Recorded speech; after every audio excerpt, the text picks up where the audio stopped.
রাখার জন্য আহ্বান জানাচ্ছি।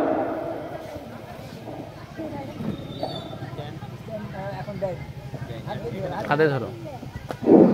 আসসালামু আলাইকুম ওয়া রাহমাতুল্লাহি ওয়া বারাকাতুহু। ইন্নাল হামদালিল্লাহি নাহমাদুহু ওয়া নাস্তাঈনুহু ওয়া নাস্তাগফিরুহু ওয়া না'উযু বিল্লাহি মিন শুরুরি আনফুসিনা ওয়া মিন সাইয়্যাতি আ'মালিনা মান yahdihillahu fala mudilla lahu wa man يضلل فلا هادي له أي فلن تجد له وليا مرشدا ونشهد أن لا إله إلا الله وحده لا شريك له সবার প্রশংসা মালিককে আল্লাহ। কেউ যেটা দেখে না দেখে কে আল্লাহ। কেউ যেটা পারে না পারে কে সেই আল্লাহর জন্য বলি আলহামদুলিল্লাহ। আলহামদুলিল্লাহ। আজকাল সবাই বলেন রব্বানা লাকাল হামদ লাকাল হামদ হামদান কাসীরান। কাসীরান। মেরাজ করতে যে কত কাণ্ড, কত প্ল্যান প্রোগ্রাম আল্লাহ টাইমের পিকচার আল্লাহ বানিয়েছিলেন। ওখান থেকে উঠিয়ে বিশ্বনবীকে এক অনুভূতিতে রাখা হলো। বিশ্বনবী সিনা চাপাচ্ছে পৃথিবীর কোন নবী সেটা হয় না। সুবহানাল্লাহ।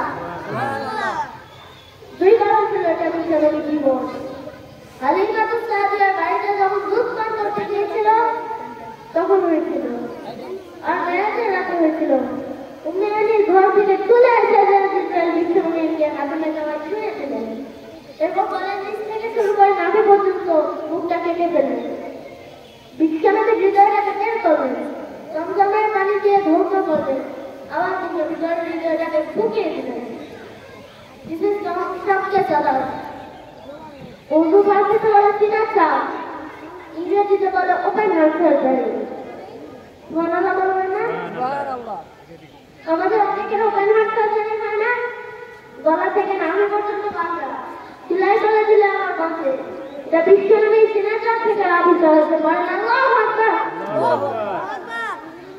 যে সমস্ত সাহাবারা বিশ্বনবীকে খালি গায়ে দেখেছে, উলঙ্গ গায়ে দেখেছে, তারা বর্ণনা করেছে দুইটা কাপড় মাত্র নিয়ে সেলাই করতেন, দাগ দেখা যায়। আমরা বিশ্বনবীর গলা থেকে নাভি পর্যন্ত সেলাই দাগ দেখতে পেয়েছি।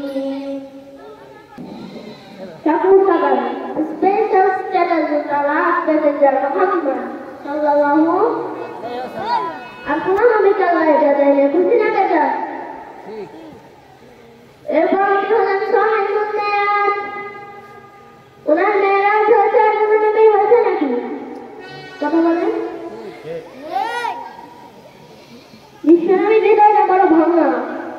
কলিজার টুকরা স্ত্রী খাদিজা যাকে সবচেয়ে ভালোবাসতেন, সবচেয়ে প্যার করতেন, যাকে মহব্বত করতেন, এবং খাদিজার জন্য বিশ্বনবী মায়ের সঙ্গে যৌন করতেন। খাদিজার কথা যখন বিশ্বনবী বলে গেলেন, মায়ের কাছে খাদিজার কথা বললে মায়ের বলতেন, নবী কোন জাহেলি যুগে এক বুড়ি মহিলার সাথে আপনার বিয়ে হচ্ছিল, মরে গিয়েছে, ওই কবরে পড়ে আছে। ওই মহিলার পরে কত সুন্দর আমরা আপনার ঘরে আসলাম। তারপরে ওই বুড়ির কথা আমাদের বলেন কেন? ওই বুড়ির কথা শোনান কেন? বিশ্বনবী রেগে গেলেন। তাই দেখুনা খাদিজাকে বুড়ি বলার কারণে বিশ্বনবী মায়ের সাথে কেন চেপে ধরেছে। কোনদিন স্ত্রীর গায়ে হাত তোলেনি, শুধু এই একবার খাদিজাকে বুড়ি বলার কারণে বিশ্বনবী মায়ের সাথে চেপে ধরেছে। আল্লাহু আকবার। আবার বিশ্বনবী বলছেন, খাদিজার ভালোবাসা আল্লাহ আমার হৃদয়ে ঢুকিয়ে দিয়েছে। আবার বিশ্বনবী বলছেন, ও আল্লাহ, ওই কিয়ামতের ময়দানে যেদিন বন্ধু বন্ধুরা চিনবে না, বাবার ছেলে চিনবে না, মা তার মেয়ে চিনবে না, বিশ্বের মরিদ চিনবে না, মরিদ বিশ্বের চিনবে না, ওই কঠিন দিনে যেন আমি আমার পরিচয় টুকরা খাদিজারে ভুলে না যাই। সাইয়েদা তোমার খাদিজার কথা বললেন, জাবালে আজুনা বাসুনা কবর, যা হজনা কোথায় মৌতে একটা কবর আছে, এটা মাকবারাতুল মালা, কিন্তু এটা বাংলা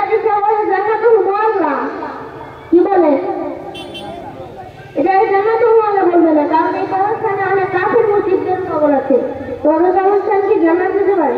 এটা কেমন করে বলবেন? মাকবারা মালা বা ওয়ালা মদিনা হচ্ছে মাকবারাতুল বাকিয়া, ওয়ালা কবরস্থান মক্কায় আর বাকি কবরস্থান মদিনা। এর পাশে বিশাল এক পাহাড়, আর এই শরীর থেকে দেখা যায় জাবালে আবুলের পাগল হয়েছে বিশ্বনবীর নিকটে সাইয়েদাতুনা খাদিজাকে কবর দিয়ে। কবর দিয়ে সবাই চলে যায়, বিশ্বনবী চায় না, দাঁড়িয়ে দাঁড়িয়ে কাঁদতে লাগলেন। সাইয়েদনা আবু বকর বললেন, চলেন নবীর ঘরে ফিরে যাই। তখন শেষ দোয়া শেষ। বলেন, না আবু বকর, আমি যাবো না, তুমি যাও, আমি কবরের সামনে দাঁড়িয়ে থাকবো। যেই মহিলা থেকে এই কবরের মধ্যে শোয়ালাম, আবু বকর, এই মহিলাটা সাধারণ কোনো মানুষ নয়, আমার বিপদের দিনের সঙ্গিনী খাদিজা।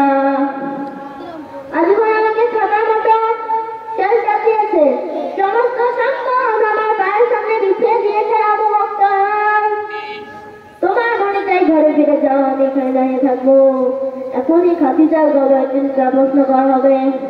এই খাদিজার গলা থেকে 3টা প্রশ্নের জবাব দিয়ে তারপরে ঘরে ফিরে যাবো। আবু বকর সাইয়েদনা জিবরাইল এসে বললেন, ইয়া রাসূলুল্লাহ, ইয়া হাবিবাল্লাহ, দাঁড়িয়ে থাকার দরকার নাই, আপনি আবু বকরের সাথে ঘরে ফিরে যান।